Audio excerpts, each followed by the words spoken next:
विश्वकपको पहिलो क्वार्टर फाइनलमा आज राति फ्रान्स र मोरक्को बीच एउटा यस्तो ऐतिहासिक खेल हुँदैछ जुन खेल धेरै रोमाञ्चक हुनेवाला छ। सन् 2022 को कतार विश्वकपको सेमिफाइनलमा बेहोरेको हारको बदला लिँदै पुनः इतिहास रच्ने दाउमा मोरक्को छ। त्यस्तै फ्रान्स आफ्नो आक्रामक लयलाई कायम राख्दै उपाधितर्फ पाइला बढाउन चाहन्छ।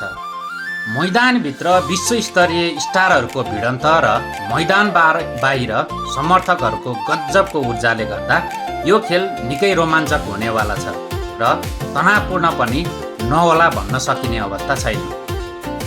दुवै टोली निकै शानदार लयमा रहेकाले खेलको नतिजा जुनसुकै मिनेटमा पनि बदल्न सक्ने क्षमता मैदानभित्र रहेको विश्वस्तरीय स्टारहरूमा छ। यो खेल गर या मरको महाभिडन्तमा दुवै टोलीका यी खेलाडीहरूको प्रदर्शन र जारी विश्वकपको लय सबभन्दा निर्णायक बन्न सक्छ। यसै सन्दर्भमा रहेर फ्रान्स र मोरक्कोको 6 खेलाडीहरू जसले खेललाई धेरै प्रभाव पार्न सक्छन् उनीहरूको बारेमा बताउँदैछु। फ्रान्सका स्ट्राइकर किलियन एम्बापे, टोलीका कप्तान तथा विश्वकै सबभन्दा खतरनाक स्ट्राइकर एम्बापे फ्रान्सका मुख्य गोलकर्ता हुन्। जारी विश्वकपमा पनि उनको लय शानदार नै छ। सेनेगल र नर्वे विरुद्ध गोल गरेका उनले पछिल्लो राउन्ड अफ 16 को खेलमा पाराग्वेको बलियो डिफेन्स विरुद्ध पनि पेनाल्टी मार्फत निर्णायक गोल गर्दै टोलीलाई क्वार्टर फाइनलसम्म पुर्याएका छन्। जारी विश्वकपमा 7 गोल गरिसकेका एम्बापे गोल्डन बुटको दौडमा पनि छन्। त्यसै गरी फ्रान्सकै माइकल ओलिसे विश्वकपमा फ्रान्सेली मिडफिल्ड र आक्रमणको दायाँ विङमा ओलिसे नायक बनिरहेका छन्। उनले समूह चरणमा इराक र नर्वे विरुद्ध गोल र असिस्ट गरिसकेका छन्। उनको सृजनशीलता र चलाकीपूर्ण पासहरू मोरक्कोका लागि पनि टाउको दुखाइको विषय बन्न सक्छ।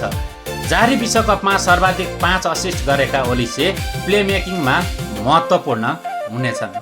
त्यसै गरी फ्रान्सकै फरवार्ड ब्राडली बार्कोला फ्रान्सको आक्रमण केवल एम्बापे वा डेम्बेलेमा मात्र निर्भर छैन भन्ने प्रमाण बार्कोलाले दिएका छन्। विशेष गरी राउन्ड अफ 32 मा स्विडेन विरुद्ध 3-0 को जित निकाल्दा बार्कोलाले मैदानमा शानदार प्रदर्शन गरेका थिए। उनको गति र ड्रिब्लिङ विपक्षी डिफेन्डरका लागि घातक साबित भइराखेको छ। अब कुरा गरौँ मोरक्कोका मिडफिल्डर एजेदिन उनाई कतार विश्वकप जस्तै उनाई यसपटक पनि मोरक्कन मिडफिल्डका लागि प्रेरणाका स्रोत बनिराखेका छन्। उनको खेल उत्कृष्ट छ र उनकै उत्कृष्ट लयका कारण मोरक्कोले अन्तिम 16 मा सह-आयोजक क्यानाडालाई 3-0 ले हराउँदै उनाहीले 2 शानदार गोल गरेका थिए। फ्रान्सको मिडफिल्ड रोक्न उनको भूमिका सबैभन्दा मुख्य हुनेछ। त्यसै गरी मोरक्कोका स्ट्राइकर सुफियान रहिमी मोरक्कोको आक्रामक मोर्चा सम्हालिरहेका उनले अहिले टोलीका मुख्य गोल गर्ने आशा पनि हुन्। समूह चरणमा हाइटी विरुद्ध गोल गरेका रहिमीले पछिल्लो खेलमा क्यानाडा विरुद्ध पनि अन्तिम समयमा गोल गर्दै टोलीको जित पक्का गरेका थिए।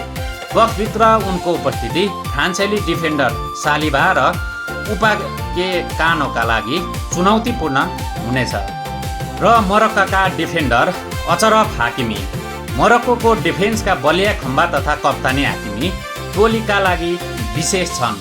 फ्रेन्च क्लब पिएसजीबाट फ्रान्सका धेरै जसो खेलाडीसँग खेलिसकेका उनलाई फ्रेन्च खेलको ज्ञान धेरै छ। एम्बापेलाई रोक्ने मुख्य जिम्मेवारी उनकै हुनेछ र मोरक्कोका प्रमुख खेलाडी इस्माइल साइबारी चोटका कारण फ्रान्स विरुद्धको महत्त्वपूर्ण खेल गुमाउँदैछन्। साइबारीले अन्तिम 16 मा क्यानाडा विरुद्ध 3-0 को जितको क्रममा ह्यामस्ट्रिङमा चोट बोकेका थिए। त्यसपछि उनी मैदान छाड्न बाध्य भए।